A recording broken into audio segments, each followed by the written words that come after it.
Raquel missed her opportunity to close the case. The professor escaped from her grasp, and she now had to face another challenge. She already had Rio and Tokyo's identities, and soon she would also have Berlin's, but she needed the professor in order to stop this heist, and she failed. Raquel was cleaning up when she heard the news. They were debating about her ability to take on this task. On top of all this, Paula wants to go live with her aunt and father. Raquel told her that her father wasn't good, but she disagreed. It seemed her father was brainwashing her. Her grandmother tried to talk her out of it, but Raquel stopped her. Raquel offered Paula some alone time. They would go out for hamburgers, and once the heist was over, they would go to the Canary Islands for a small vacation. Paula was delighted. She agreed to her mother's offer, and the two of them went out to eat. Raquel's mother stayed to continue watching the news. The crew was eating outside the villa when Tokyo asked the professor why the police wouldn't enter the mint. Denver jokingly answered that it's because they will lock the doors from the inside. The professor explained that they wouldn't enter because Spain would not let them. He provided them with an example, the group of people that camped in Puerta del Sol. The police didn't harm these people because they had the support of the rest of Spain.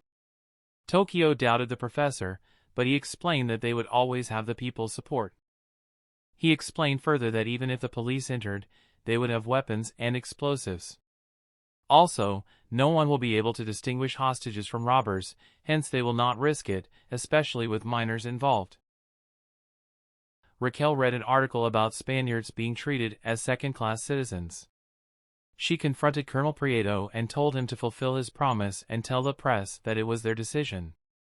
He told her that they couldn't do that, but she had the support of the government of Spain. Raquel didn't care for the government of Spain. She cared about her family and what they would think of her. Prieto explained that no one would remember what happened once everything was over.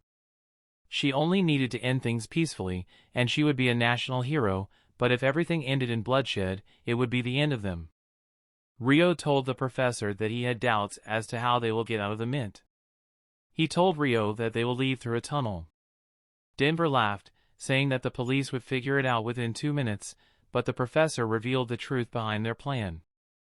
The professor planned to dig a tunnel to confuse the police. The police will think that they are escaping through that tunnel, but in reality, they will escape using another tunnel that was built ahead of time. He continued explaining about a tunnel he had built 5 years ago that goes under Vault Number 3. He told them that they needed to dig under Vault 3 to find the tunnel and escape. Helsinki asked the professor how long will it take to dig through the vault. Moscow told them that it would take at least 10 to 12 days.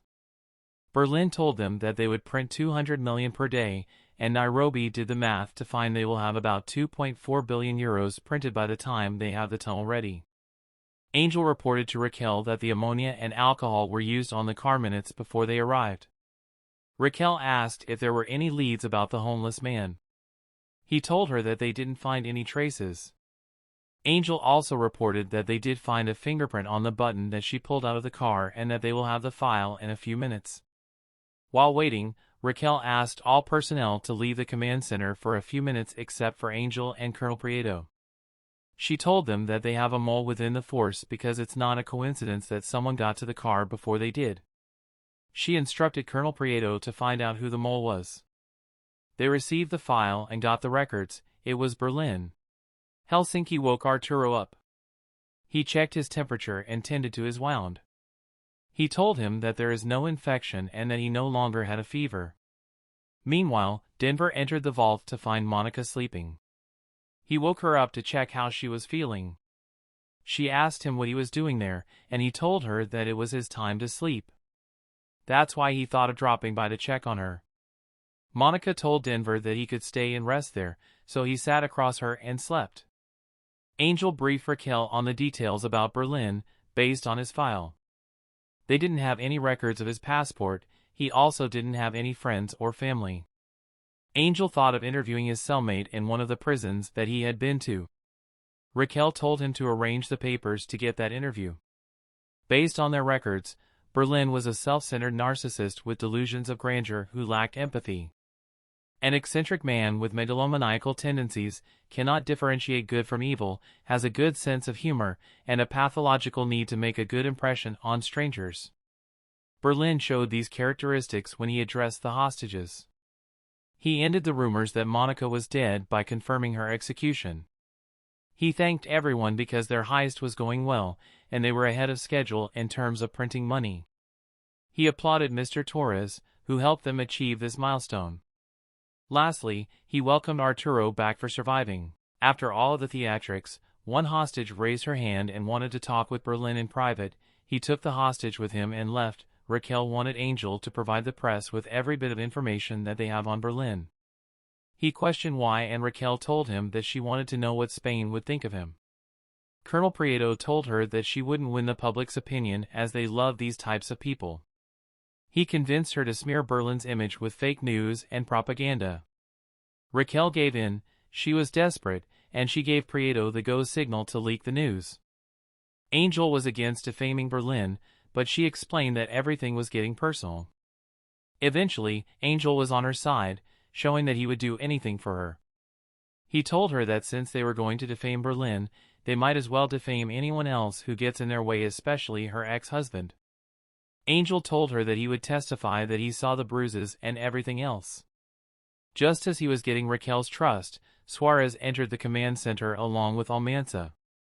They told him that the caretaker of the scrapyard told them that someone was asking for the car an hour before they came. Raquel ordered Almanza to check photos of Russians that have been questioned by the police. She also wanted a sketch done to possibly get the identity of the homeless man. Denver woke up due to the heat inside the vault. He took off his shirt and lay down, and went back to sleep. Rio, on the other hand, was handing out toiletries to the hostages.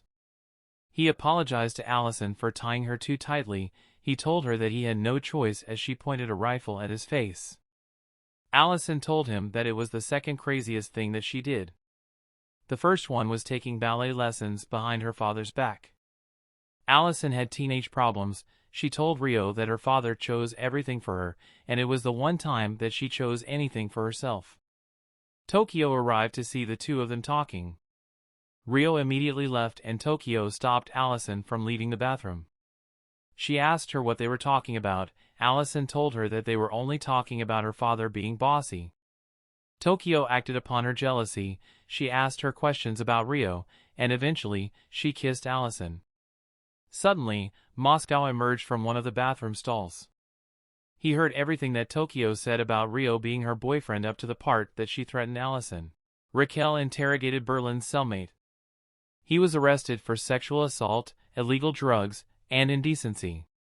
Raquel asked him if he knew anything about Berlin, but he told them that he had no information to provide. They played the good cop, bad cop routine. Angel showed him authority, but Raquel calmed him down. Berlin had no friends or family that he mentioned while in prison. The prisoner could only give one piece of information, but he wanted something in exchange. Raquel made a deal. She had two conditions. If the information was good enough, she would reveal the second condition before she requested for his parole. 35 minutes and 50 seconds, the prisoner agreed and told them about Ritroxil, the drug that Berlin was injecting himself with. It was smuggled in prison through an inmate's anal cavity. Raquel gave him the second condition. He needed to undergo castration. The prisoner refused, and Raquel won. She instructed Angel to go find everything that he could on Ritroxil and any unusual order patterns within the last 6 months. She told him that he could only go alone as they couldn't trust anyone until they found the mole.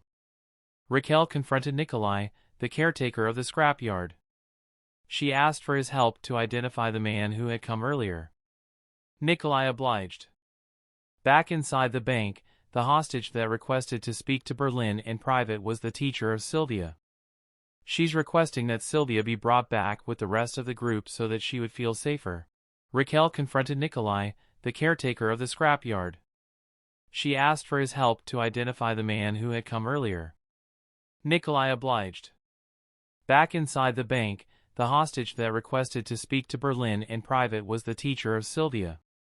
She's requesting that Sylvia be brought back with the rest of the group so that she would feel safer. Berlin changed the topic. he asked the teacher what subjects she was teaching. She answered that she taught philosophy, ethics, religious history, and workshops that included the environment as well as sexual education.